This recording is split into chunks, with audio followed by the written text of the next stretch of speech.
Greetings, everybody. This is Zed Driplin, and I just want to wish everybody a happy Halloween.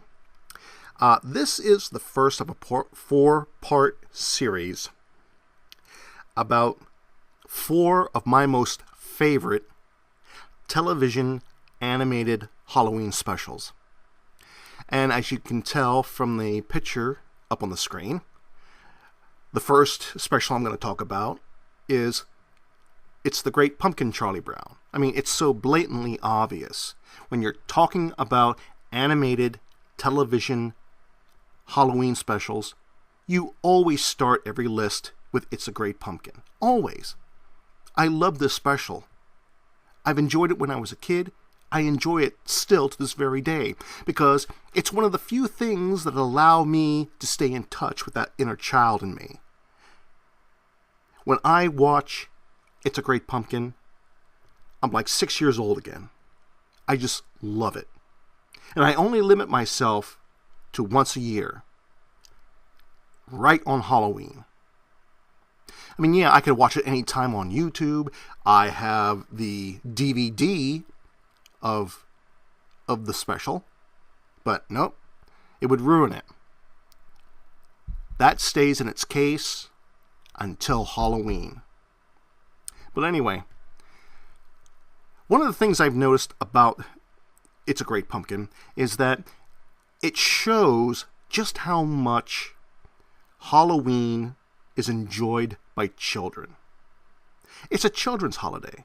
I mean, yes, of course, you can call Christmas a children's holiday as well, because they derive a lot more enjoyment out of it. They can generate a lot more excitement about Christmas than any adult.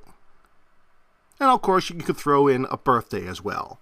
When they get 1 year older, when they have a birthday, yes, that's also exciting as well. But Halloween is that one holiday out of the year that allows a child to delve into his imagination, to summon up all that young creativity. I mean, you gotta put some thought in your costume. Who are you going to be? What are you going to make it out of? You know?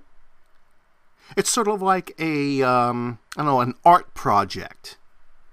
And of course, when you're done, the perk is going out and getting all those treats, going door to door, utilizing the time that your parents have allotted you to stay out to trick-or-treat as much as you could, to gather a humongous amount of candy that you've known before, candy that you never even imagined existed before. So many different tastes and flavors and textures and colors. Oh, it makes me yearn for the days when I can go out trick-or-treating. Of course, if I went out trick-or-treating now, I'd probably get arrested. But anyway, that was the appeal of It's a Great Pumpkin, Charlie Brown.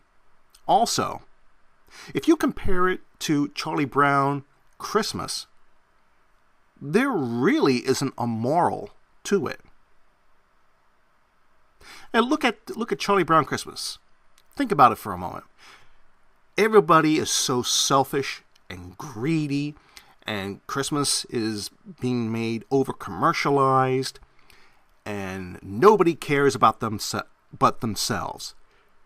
It is better to receive than give is pretty much what the message is running through the Christmas special until the very end, when Linus gets up on the stage, says his little speech, and then people begin to realize, oh yeah, that's right, that is what Christmas is all about.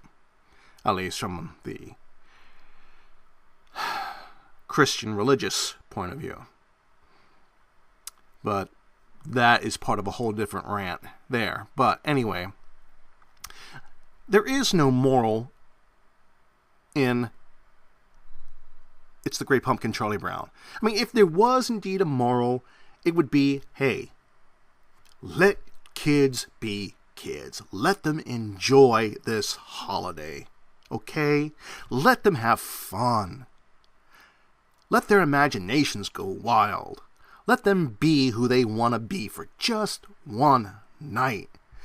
Don't overthink, don't overschedule, don't push, don't try to influence any decisions that your child makes.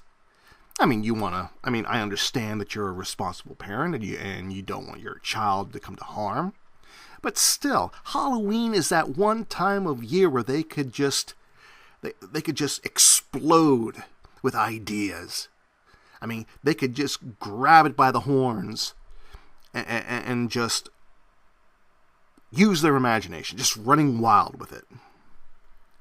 At least that's the message that I get.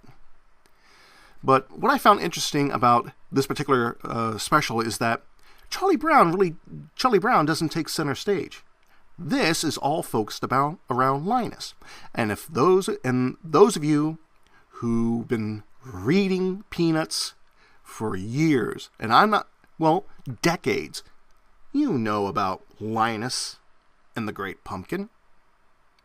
He believes that this is this magical being who rises out from the pumpkin patch every Halloween and spreads joy and toys to all the little good boys and girls throughout the world. He believes that. This is sort of like the autumnal Santa Claus, except a jolly old elf. It's a pumpkin. And he's bound and determined that this year is going to be the year when the Great Pumpkin is going to appear in his pumpkin patch. Why not? His pumpkin patch is the most sincere. He even says it himself. You stand in his pumpkin patch and you look all around and there's not one single sign of hypocrisy as far as the eye can see. No, this is going to be his year. This is going to be the year that he's going to come face to face with the Great Pumpkin. And of course, people don't believe him. They think he's a fool. But hey, they let him go and they let him do what he wants. If he wants to waste his Halloween sitting in the middle of a pumpkin patch in the middle of the night, hey, let him. Everybody else is going to go out trick-or-treating and going to go to the party.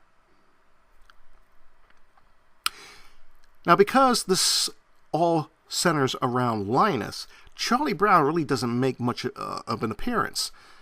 There are the usual little snippets of him being abused by the other kids. Of course, there's that iconic, typical scene of Lucy holding the football and Charlie Brown running up trying to kick it. That's a trademark scene in almost in every single Charlie Brown special. And then there's that one scene at the party when Charlie Brown is asked to be a model, and they end up drawing the face of the pumpkin on the back of his head, as if his head is about as big as a pumpkin. That's a type of subtle abuse, but you could see the expression on Charlie Brown's face that, yeah, he's been dissed. They dissed Charlie Brown yet again.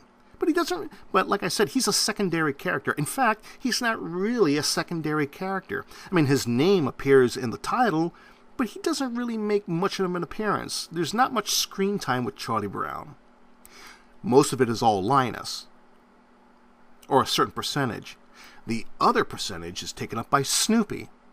Now, Snoopy does play an important part towards the end of the episode, but there is that great segment involving Snoopy, dressed as a World War I flying ace, taking off in his Sopwith Camel to battle the Red Baron. To me, I don't care how many specials that you throw at me, I believe that is the best Peanuts segment of any holiday special. Snoopy versus the Red Baron. And we are taken into his mind, into his imagination. His doghouse really is a Sopwith Camel. The Red Baron is real. He is shot down. He is behind enemy lines. He makes his way across the countryside and finds a farmhouse, which, just by the way, the people inside are holding a Halloween party, and it's full of kids.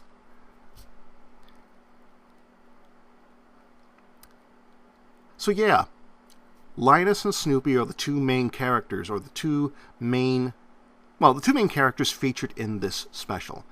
Charlie Brown kind of takes a back seat, as does pretty much all of the other characters in the show. Schroeder makes an appearance to play his piano, of course, and Snoopy enjoys it. Another comedic snippet involving Snoopy. But I think the most important, and I found it very interesting that in the, and this is digging deep here. Some of you may agree, some of you may not agree, but this is something that I found very interesting when I was thinking about it. In the Christmas special, Linus is the one who gets up on stage, asks for a light, and then goes on telling the story of the angel who appeared to shepherds foretelling the birth of Jesus.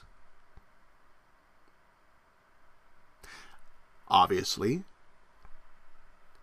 Linus is a very religious, spiritual kid. And yet, he believes in the Great Pumpkin. I found that interesting. And it isn't just a fanciful belief. This is rock hard, solid belief. The Great Pumpkin is almost on the very same level as Jesus. And isn't that against Christian doctrine? Thou shalt not have any other gods before me? Linus gets up on stage and talks about the birth of Jesus Christ, and then the following year, on Halloween, he's writing letters to this being called the Great Pumpkin. I found that interesting. Of course, that's my chaotic mind at work there. I just found that kind of unique. But anyway, you can read as much into that as you want. That's how I perceived it. But anyway, overall, this was a very sweet, enjoyable special. I would recommend this to anybody, any child. Sit them down in front of your TV set, get the DVD, and let them watch this program. This is an enjoyable special. No hidden meanings, no moral, no type of subliminal messages. I mean, no, this is a story about kids enjoying themselves on Halloween.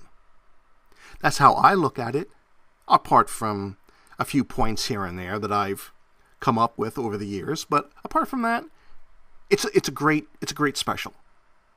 It has to be part of everybody's collection. It has to be. Even if you are 98 years old and living alone, you got to have this in your collection. Provided, of course, you have the necessary technology in order to play it. But yes, this definitely must be in your collection.